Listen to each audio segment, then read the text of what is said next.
Мен әйелмін, әлі жаспын, бірақ менің әйелдік тәнім мен жаным 10 жылдан бері мұз болып қатып қалған. Төсек дегенді ұмыттым. Күйеуім үйге кеш келеді, үнсіз тамағын ішеді, телевизорға қарап жатады да сыртқа шығып кетеді. Ал мен бөлмеме жалғыз кіремін. Есікті жапқанда қабырғалардың салқыны маған тікелей тиеді.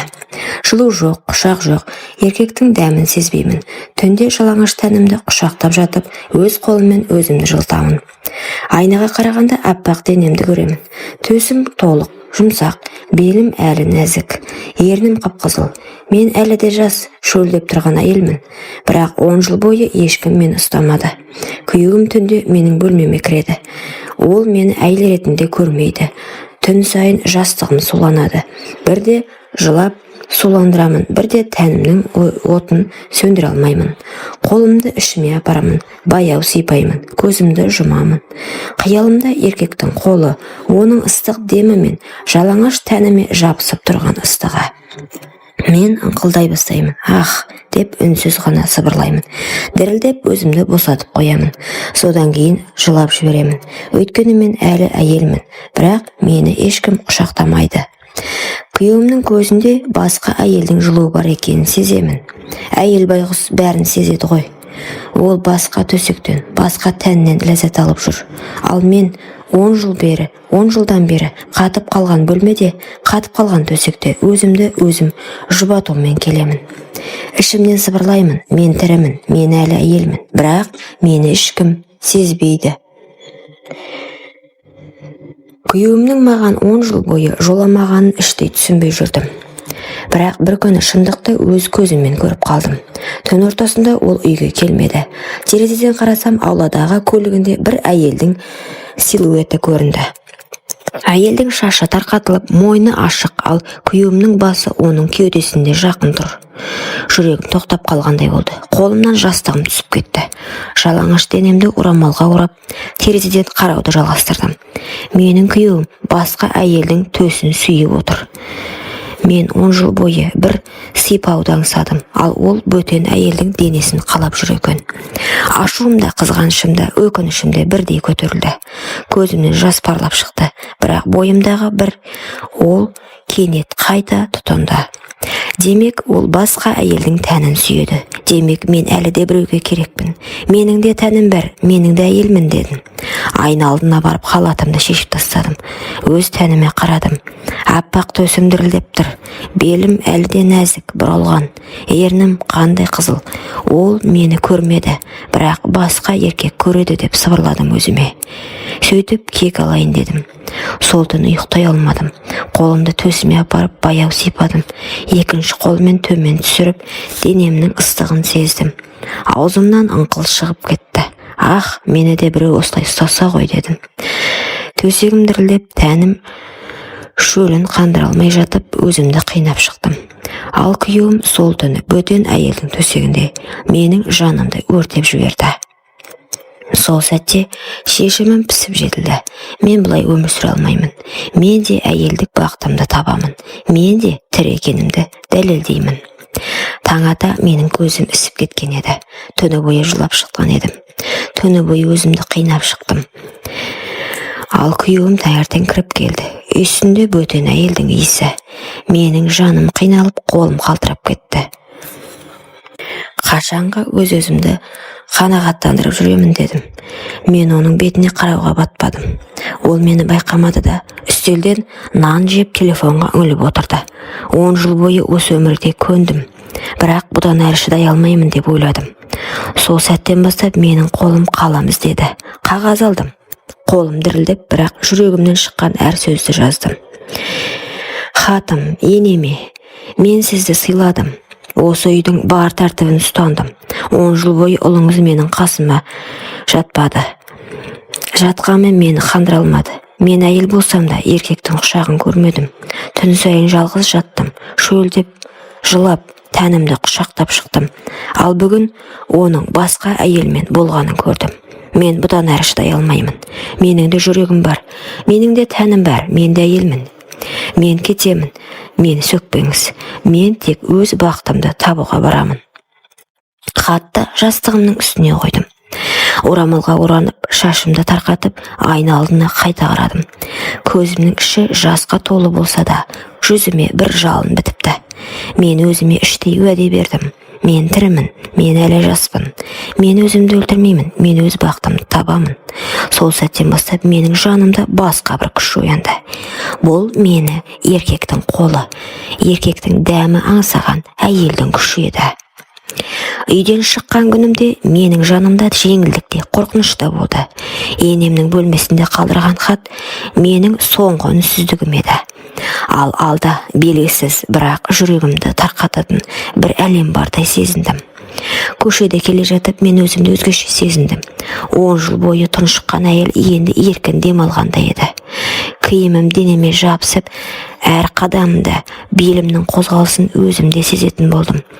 Әр жанар маған қадалғандай. Сол сәтте кафенің алдында бір жігітке көзім түсті. Жас, жігерлі, жанары өткір. Ол менің жүзіме тіке қарады. Жүрегім дүрсілдеп кетті. Көзімді тайдыра алмай қалдым. «Кешіріңіз, сізді бір жерден көрген сияқтымын», деді ол жымиып. Мен ыңғайсызданып, бірақ жүрегім қатты қалап, соғып тұрды. «Жоқ, мүмкін», дедім күмілжіп. Ол қолын созды. Қолын алған сәтте денемде бір ыстық тоқ жүріп өткендей болды. 10 жыл бойы еркек қолын сезбеген нәзік алақаным сол сәтте қайта тіріліп кеткендей. Жүрегім ішімнен сыбырлады. Осы жігіт, осы жігіт. Менің қиялымды шындыққа айналдыратын сияқты. Біз ұзақ сөйлестік. Оның дауысы еркектік сенімділікке толы, ал менің даусым алғаш рет жанданып күлкім шыға бастады. Ол маған үңіле қараған сайын менің төсім көтеріліп, демім жиілеп бара жатты. Мен жас қыздай ұялып, бірақ әйелдік отыммен жанып тұрдым. Кетерде ол жай ғана сыбырлап айтты. «Сізді тағы көргім келіп тұр. Сізде бір сыр бар сияқты», деді. Мен басымды изедім. Ішімде бір от лапылдап, түнге дейін ұйықтай алмадым. Өйткені мен алғаш рет бөтен еркектің жанарынан өзімді әйел сезіндім. Келесі күні кешке ол хабарласты. Дауысы телефоннан естілгенде-ақ жүрегім дір ете түсті. «Сізді көргім келеді қазір», дейді. Көруге келістім. Ішімде толқу, ұялу, бірақ бір тоқтаусыз тартылыс бар. Кешкі саябақта кездестік. Ағаштардың арасынан шыққанда ол маған тіке қарады. Жанары өткір, бірақ жылы. «Сіз бүгін әдеттегіден де әдемісіз», деді ол сыбырлап. Мен қызарып кеттім. Жүрегім дүрс-дүрсіз. Өзімді жас қыздай сезіндім. Ол қолымды ұстады. Қолының ыстығы алақанымнан жан жүрегіме дейін жайылып кетті. 10 жылдан бері алғашқы еркектік жанасу. Мен дірілдеп кеттім. Жігіт менің көзіме ұсақ қарады. Содан соң қолымды білегімнен жоғары сырғатты. Терге тиген әр жанасымды денемді тоғырғандай етті. «Сіз мені түсінбейсіз», мен дедім сыбырлап, сөз таба алмай. Ол менің сөзімді бөлді. «Мен бәрін сеземін. Сіздің жүрегіңізде от бар. Сіздің тәніңіз ұйықтап қалған. Мен соны оятқым келіп тұр», деді. Бұл сөздер менің тұла бойымды өртеп жіберді. Жүрегімнен ыстық ағып, төсім ауырлап, ернім дірілдеп бара жатты.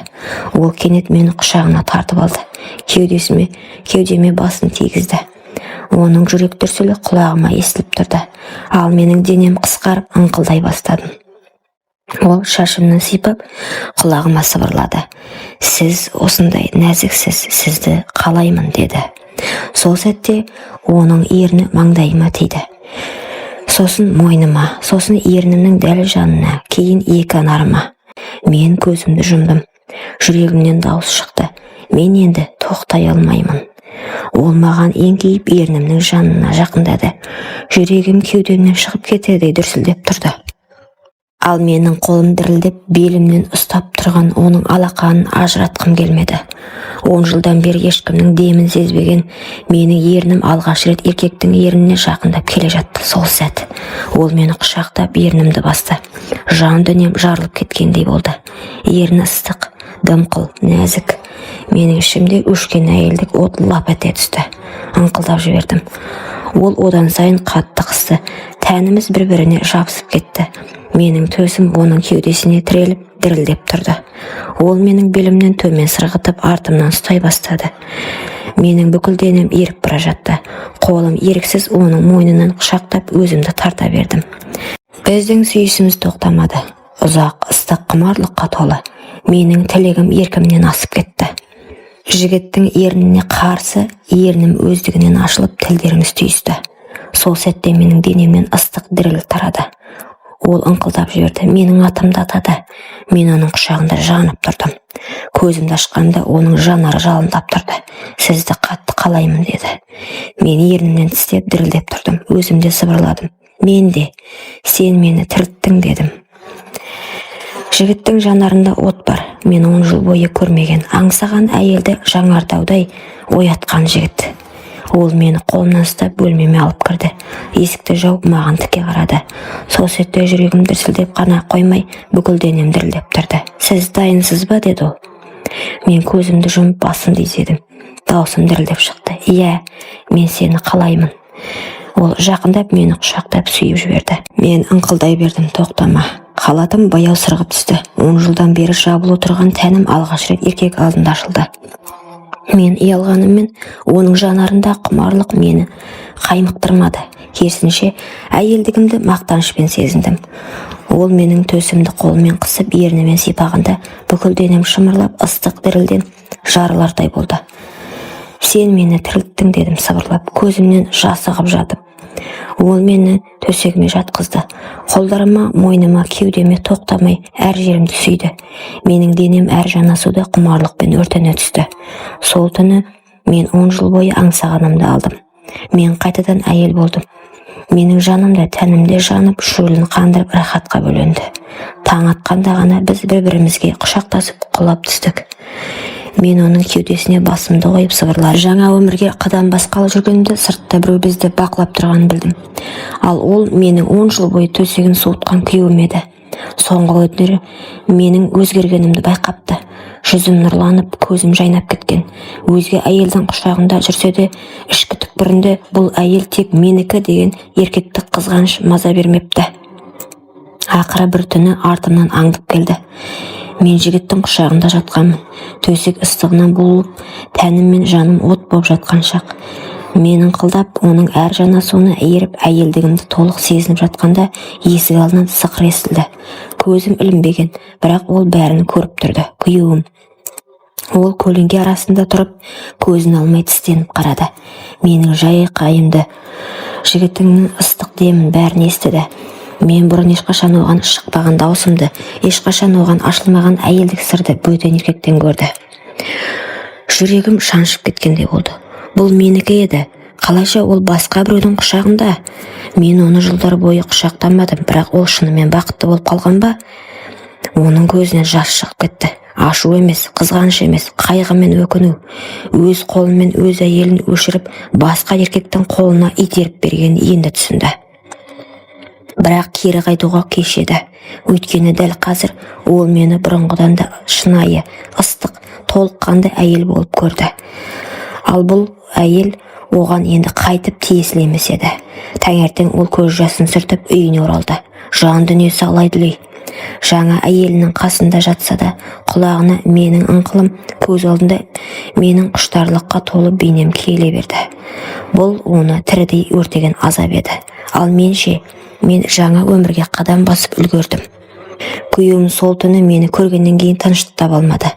Жаңа әйелінің жанында жатып та көзін жұмса да, менің басқа еркектің құшағында балқып жатқанымды естігендей болды.